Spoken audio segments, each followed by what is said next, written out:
September 1978. London, Waterloo Bridge. I'm standing in the drizzle watching a man die, and he doesn't know it yet.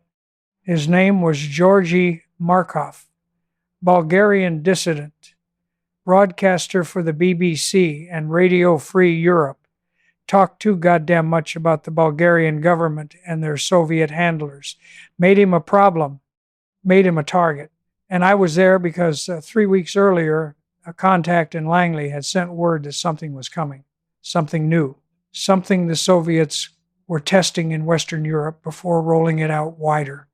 I wasn't supposed to be there, not officially. My assignment was in Sudan at the time, liaison work with indigenous forces, the kind of unconventional warfare mission SF guys like me live for. But I'd volunteered for a quick rotation through Europe when the agency put out a call for operators with Eastern European language capabilities and field experience against Soviet intelligence operations.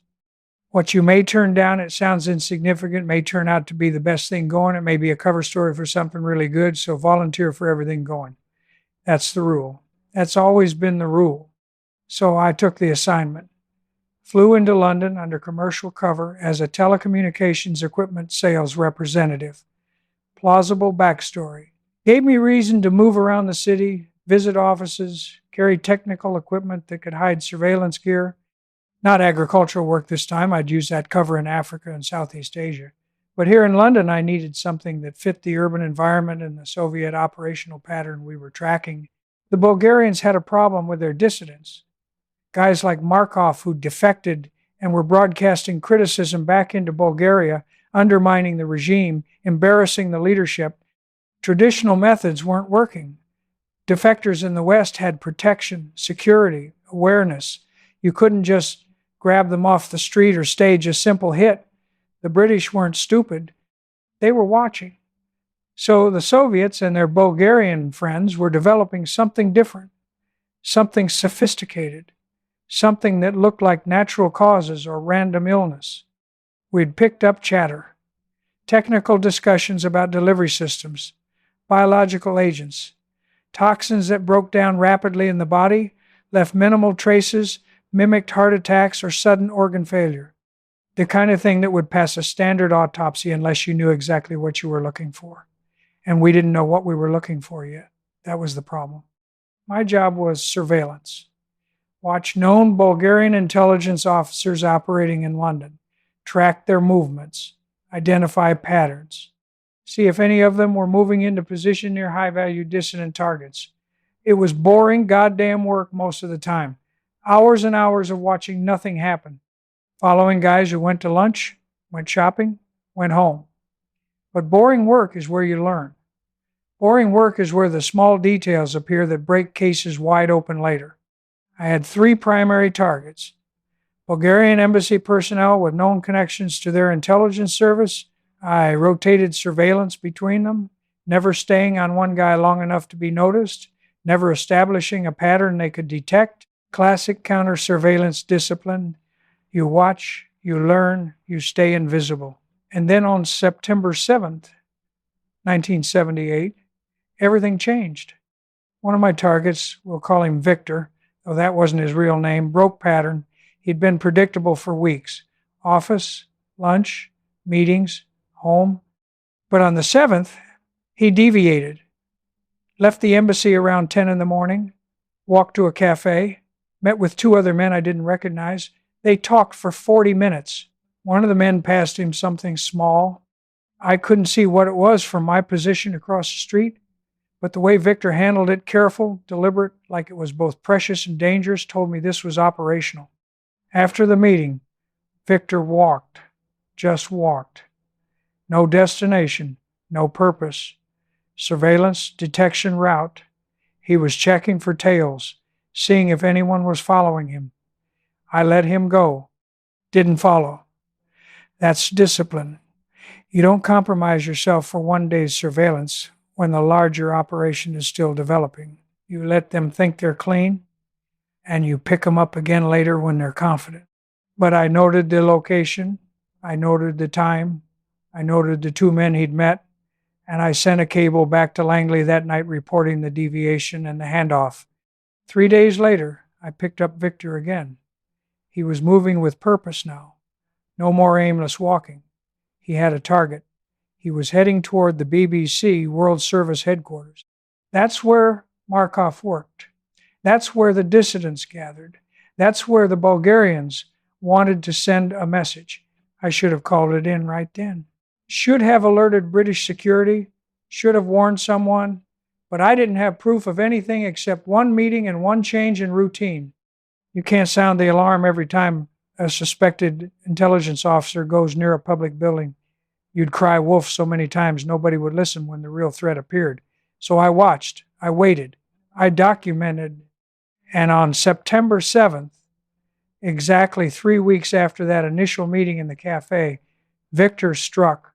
It was just before 7 in the evening when Markov left the BBC building. Rush hour in London. Crowds everywhere. People heading home, heading to pubs, heading to dinner. Perfect operational environment for a close quarters hit.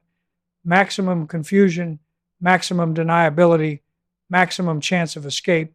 I'd been sitting in a cafe across from the BBC entrance since 5:30 that afternoon, watching, waiting. Victor had shown up around 6, positioning himself on the street, pretending to read a newspaper, classic surveillance posture. But he wasn't watching the building entrance. He was watching a bus stop, the number 91 bus stop on Waterloo Bridge. Markov walked toward the bridge around 6:45. I followed at distance, staying back in the crowd, keeping multiple people between me and the target. Victor was moving too, paralleling Markov's route on the opposite side of the street, timing his approach.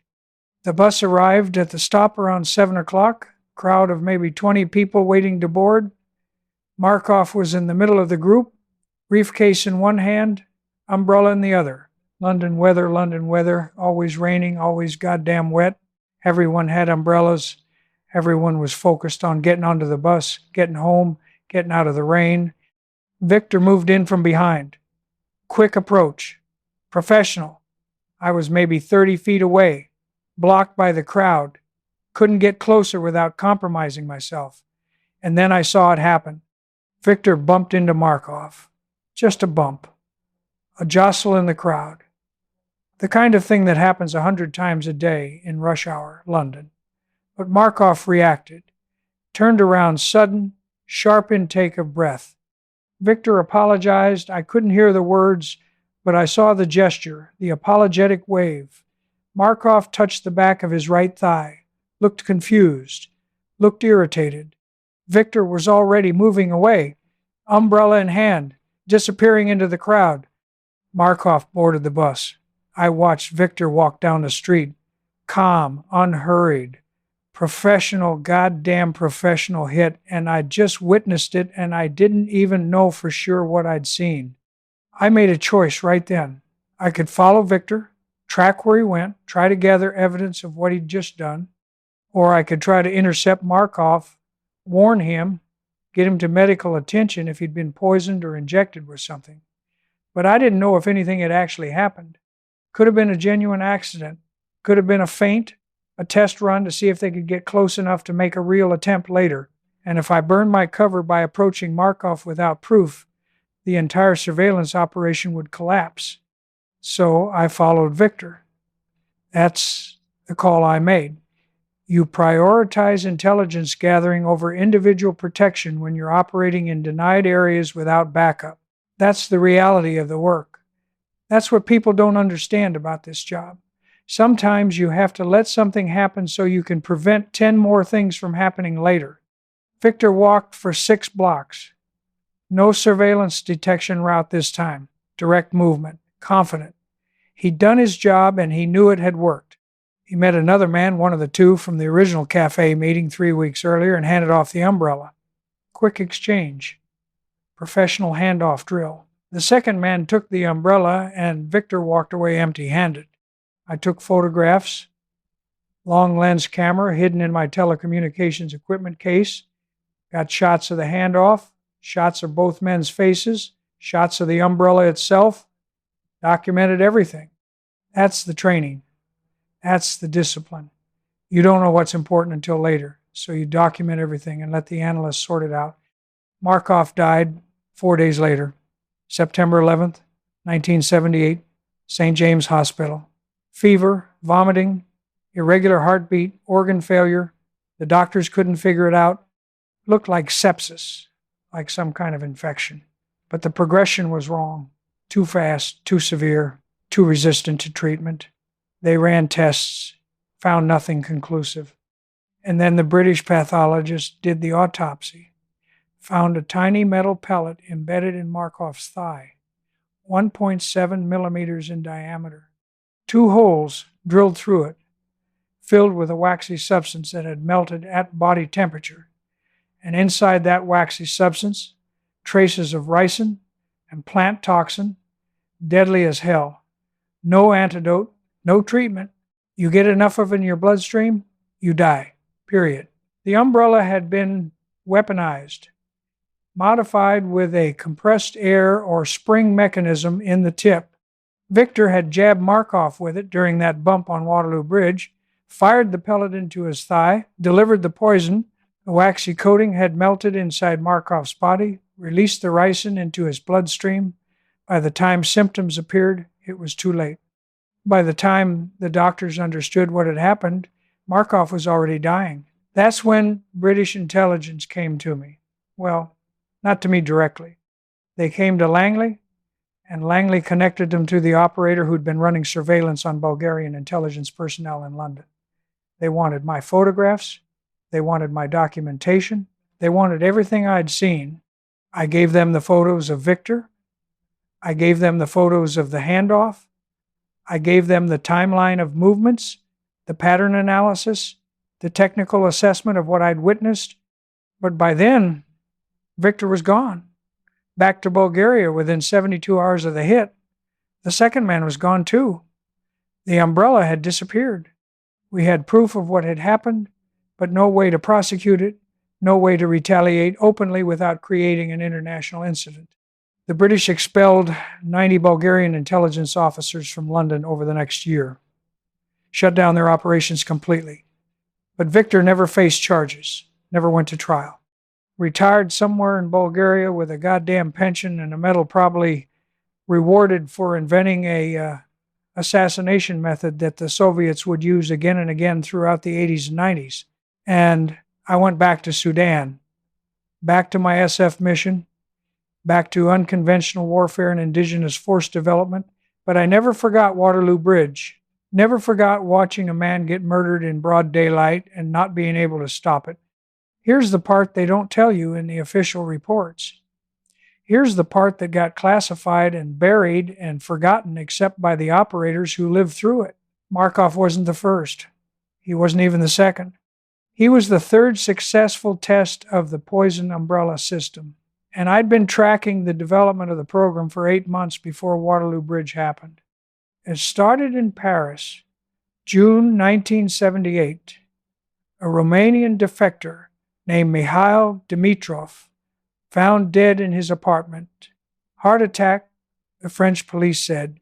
42 years old, healthy, no history of cardiac problems. But sometimes that's just how it goes. Except it wasn't a heart attack. It was ricin delivered via a modified ballpoint pen during a cafe meeting with a Romanian intelligence officer posing as a journalist. We didn't know that at the time. Didn't have the evidence. Didn't have the pattern yet. But after Markov died and the British found that pellet, we went back through unsolved deaths of Eastern European defectors in Western Europe over the previous year. Started looking for common factors. Started autopsying bodies that had already been buried. Started finding things. Dimitrov had a pellet in his lower back. Found it during the second autopsy, 9 months after death. Same size, same design, same holes drilled through it. The waxy substance had degraded, but the pellet itself was identical to the one that killed Markov. Then we found another one in West Berlin. Bulgarian defector named Petar Todorov. Died in August 1978, 3 weeks before Markov. Officially died from pneumonia complications. But when German intelligence exhumed the body and did a detailed examination, they found another pellet this one in his upper arm. Delivered during a crowded subway ride, probably jostled in the crowd, felt a sharp pain, thought nothing of it. Dead 5 days later. 3 successful hits. 3 different delivery methods. Modified pen, subway injection, umbrella. The Soviets were refining the system, testing different approaches, seeing what worked best in different operational environments. And we'd missed 2 out of 3 because the goddamn poison broke down so fast it didn't show up in standard autopsies. That irked the shit out of me. Still does. I'd been in London for 3 weeks when Markov got hit. If I'd been there 3 months earlier, if I'd been there in Paris or Berlin, maybe I could have stopped it. Maybe I could have identified the pattern before they perfected the method. But you can't think like that. You can't torture yourself with maybes and what ifs. You do the mission you're assigned, you document what you see, you pass intelligence up the chain, and you move on to the next assignment. But here's what really happened in the aftermath. The part that got classified. We ran an operation. Langley decided, and by Langley I mean some very senior people who don't exist on any organizational chart, that we needed to understand the Poison Umbrella program completely. Needed to know how it was manufactured, who had access to it, how many units existed, what the operational deployment plans were. We needed to penetrate Bulgarian intelligence services and find the answers. They asked for volunteers. Of course they asked for volunteers. You don't order someone to infiltrate a hostile intelligence service that's actively assassinating Western targets with exotic poisons. You ask for volunteers and you hope someone's crazy enough to raise their hand. I volunteered. You volunteer for everything, going everything, no matter how dangerous it sounds. My assignment was simple in concept, goddamn near impossible in execution. Get close to Bulgarian intelligence officers in Sofia, develop sources, gather information on the poison program. Don't get caught. Don't get killed. My cover was a telecommunications consultant working for a European firm that was bidding on contracts to upgrade Bulgaria's phone system. Plausible reason to be in the country. Plausible reason to meet government officials. Plausible reason to ask technical questions about security and communications infrastructure. I spent 3 months in Sofia between October 1978 and January 1979. Longest 3 months of my goddamn life. Every conversation was a test. Every meeting could be a trap. Every handshake could deliver a pellet into my palm or wrist. I was walking into the headquarters of the people who just successfully assassinated 3 men using a method I'd watched work on Waterloo Bridge, and I was pretending to be a friendly Western businessman who didn't know any better. The fear was constant. Not the kind of fear you feel in combat, where the danger is immediate and obvious and you can fight back or run away. This was different. This was walking through a city where anyone could be surveillance. Anyone could be an assassin. Anyone could deliver death with a handshake or a bump on the street. You couldn't trust anyone. Couldn't relax. Couldn't let your guard down for 1 goddamn second. I developed 3 sources during those 3 months. 2 were low-level Bulgarian intelligence officers who were disillusioned with the regime and open to passing information for money. The 3rd was a technician who worked in the laboratory where the poison pellets were manufactured. That 3rd source was the jackpot. His name doesn't matter. He's long dead. Anyway, the Bulgarians caught him in 1983 and he disappeared into their prison system, never came out. But before they caught him, he gave us everything. Design specifications for the pellets, manufacturing process for the ricin, names of the officers who were trained in umbrella deployment, operational plans for future targets across Western Europe. The pellets were manufactured in a facility outside Sofia. Small operation, maybe 6 technicians total, working under direct supervision of Soviet KGB advisors.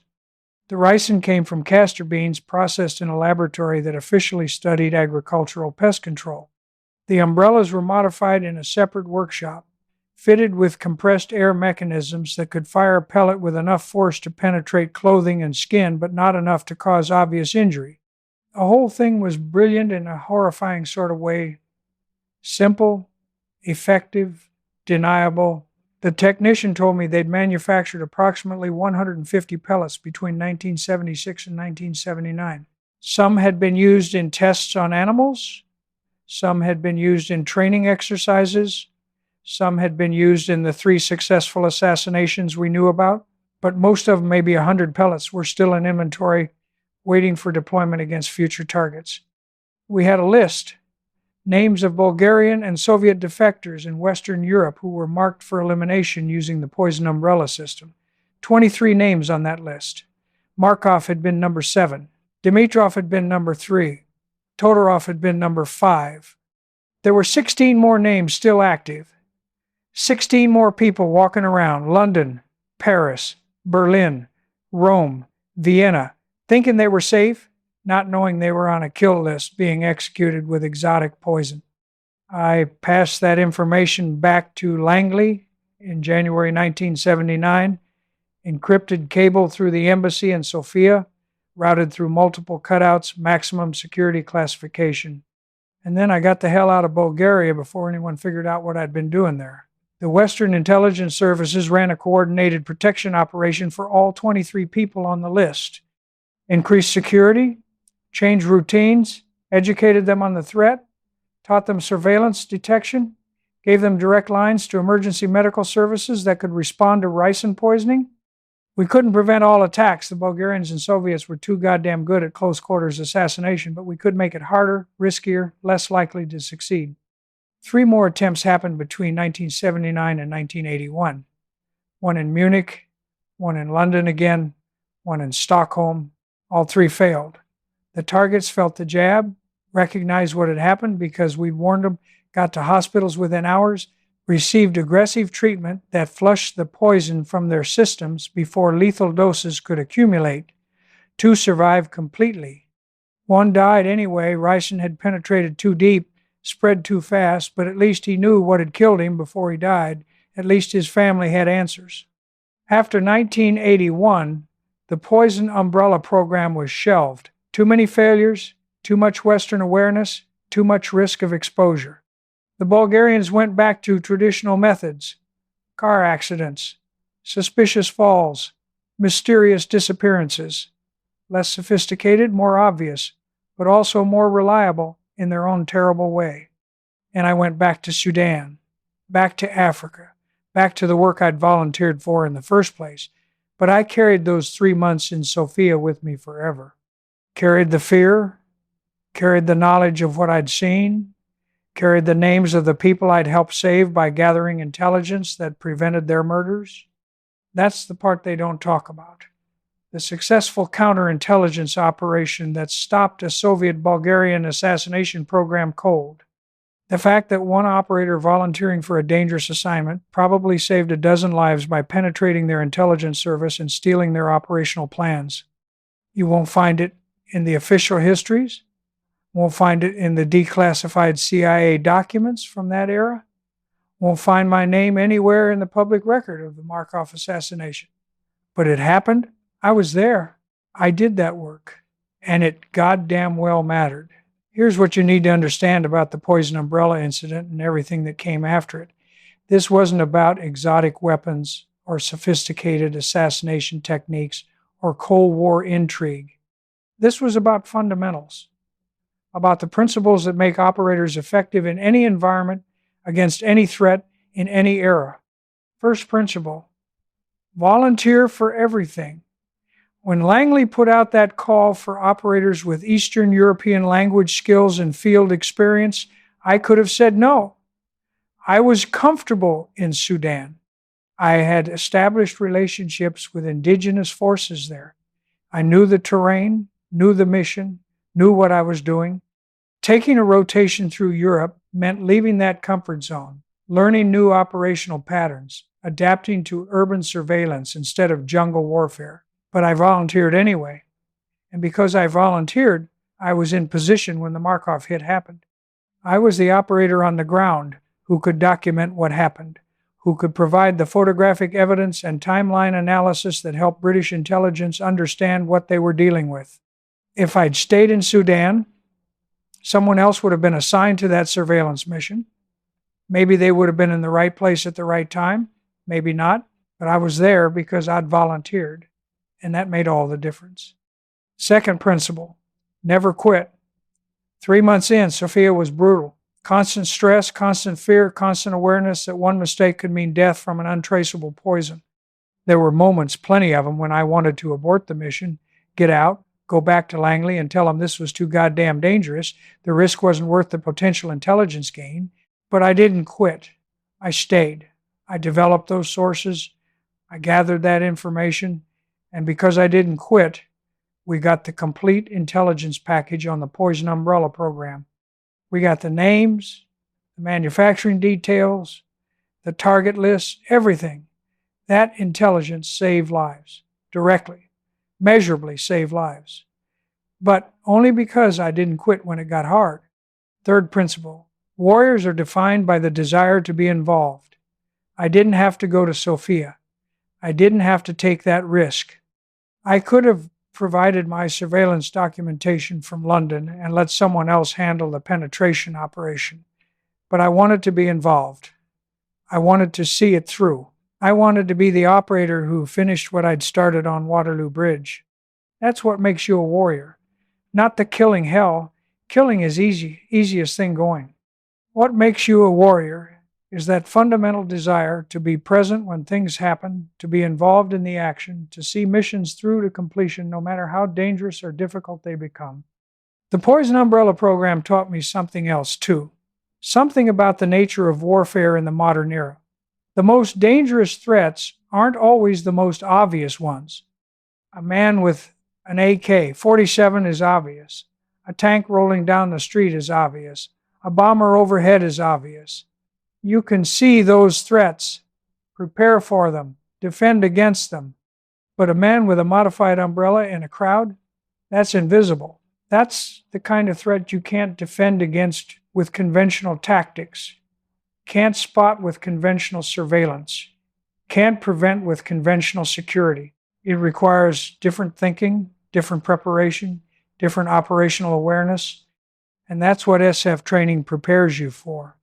Not just the obvious threats, but the invisible ones, the unconventional warfare scenarios where the enemy isn't wearing a uniform and firing a rifle. The situations where danger comes from a handshake, a bump in a crowd, a casual conversation with someone who seems friendly but isn't. You learn to maintain awareness in all situations. You learn to read people, read environments, read the subtle indicators that something isn't right. You learn to trust your instincts when they tell you to move, to get out, to abort the mission. And you learn that sometimes the most important intelligence isn't gathered through technical means or sophisticated surveillance. It's gathered by operators on the ground, watching, waiting, documenting, and having the discipline to stay in position even when every instinct screams at you to run. Let me tell you something about exotic threats that most people don't understand. They're not exotic to the people who use them. They're just tools. Different tools for different missions, different situations. The Bulgarians didn't develop the Poison Umbrella program because they were obsessed with James Bond gadgets or because they wanted to be clever. They developed it because conventional assassination methods weren't working in Western Europe. You couldn't just grab a defector off the street in London without the British noticing. You couldn't stage a car accident without triggering investigations. You couldn't shoot someone in their apartment without leaving evidence that led back to Bulgarian intelligence. So they adapted. They developed a method that looked like natural causes, that left minimal evidence, that gave them plausible deniability. That's not exotic thinking, that's practical problem solving applied to the mission of eliminating enemies of the state who were beyond reach of traditional methods. And that's the mindset you need as an operator. Whatever works, whatever completes the mission. If that means carrying an umbrella with a spring-loaded poison delivery system, you carry the umbrella. If it means sitting in a cafe for 8 hours watching an embassy entrance, you sit in the cafe. If it means spending 3 months in a hostile country developing sources who could get you killed, you spend 3 months there. The weapon doesn't make you effective. The gadget doesn't make you successful. What makes you effective is the willingness to do whatever the mission requires, to adapt to whatever environment you're operating in, to use whatever tools are available, and to maintain discipline and professionalism throughout. I've operated in jungles with indigenous forces who were armed with World War II-era rifles and homemade explosives. I've operated in cities with access to the most sophisticated surveillance equipment the CIA could provide.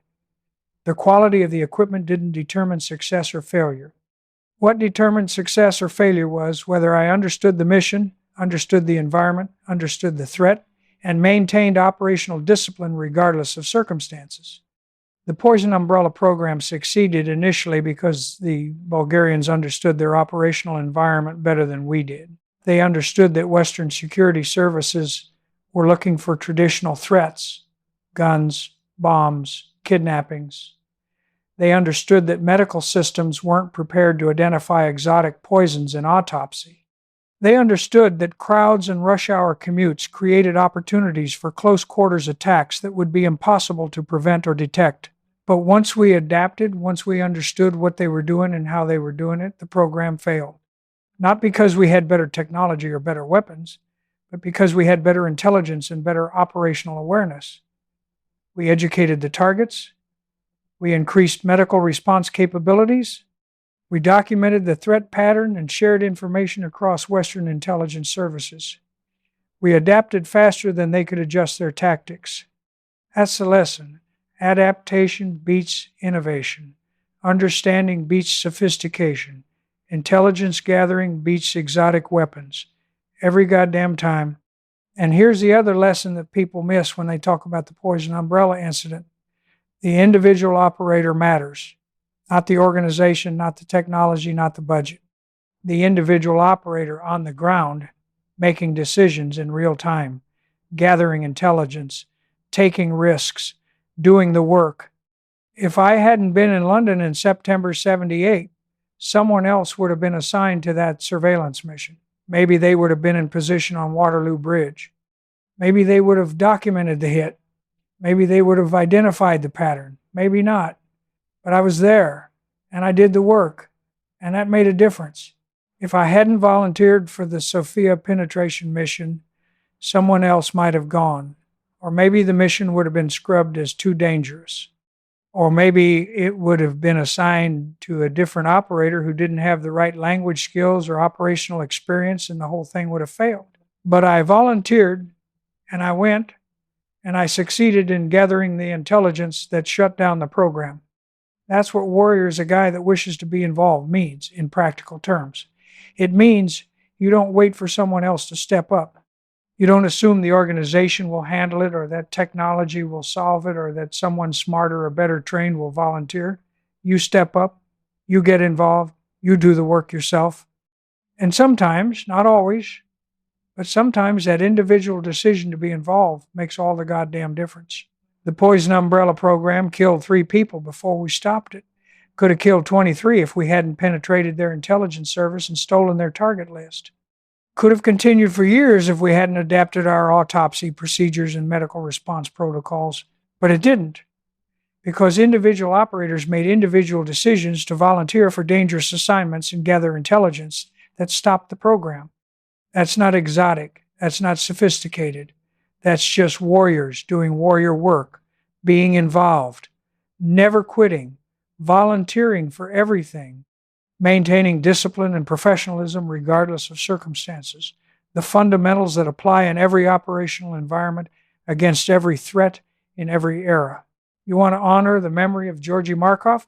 Don't build memorials. Don't give speeches about the evils of totalitarianism. Go do the goddamn work. Volunteer for the dangerous assignments. Gather the intelligence that prevents future attacks. Maintain the discipline that keeps you effective in hostile environments. Be the operator on the ground when things happen, not the person who reads about it later and wishes they'd been involved. That's the truth about exotic threats and poison umbrellas and Cold War assassination programs. They're not exotic. They're just the enemy adapting to circumstances, using available tools, trying to complete their mission. And we stop them the same way we've always stopped them. Better intelligence, better operational discipline, better individual operators willing to take risks and do difficult work in dangerous places. Nothing exotic about that. Just warriors being warriors. Period.